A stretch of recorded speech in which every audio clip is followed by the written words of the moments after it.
सुरक्षा निकायमा पनि एक दिन पनि त्यो पद खाली नहुनुपर्ने मान्यता संसारभरि छ र सुरक्षा भनेको यति संवेदनशील क्षेत्र हो त्यो तत्काल त्यहाँ काम गर्ने व्यक्तिहरूको वरियता योग्यताको आधारमा पूर्ति गर्नुपर्छ।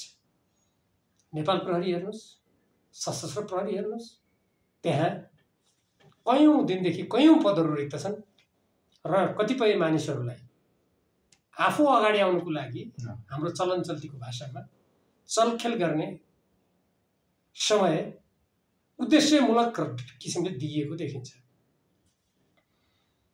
भ्रष्टाचारको कुरा त एकपछि अर्को अनेकौं काण्डहरू यहाँ भइरहेका छन्।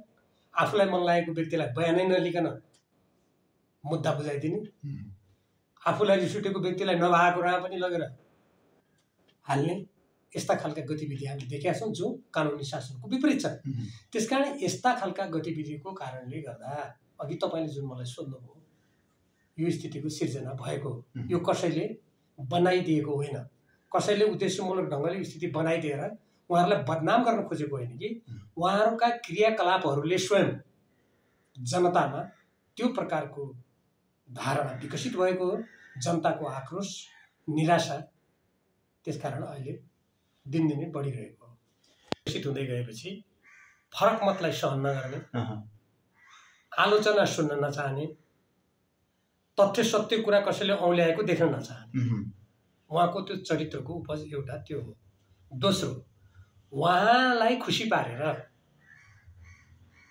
राजनीतिक दलको सम्पूर्ण शक्ति पनि हत्याउने अनि देशव्यापी रूपमा कार्यकर्ताहरूलाई अधिवेशनमा प्रतिस्पर्धामा जान नदिएर केन्द्रबाट आफ्ना भक्तहरू र आफ्नो अगाडि होम मिलाउनेहरूलाई टीका लगाइदिएर विभिन्न पदहरूमा पुर्याएर भोलि आफ्नो पद सुरक्षित गर्न उद्धत व्यक्तिहरूको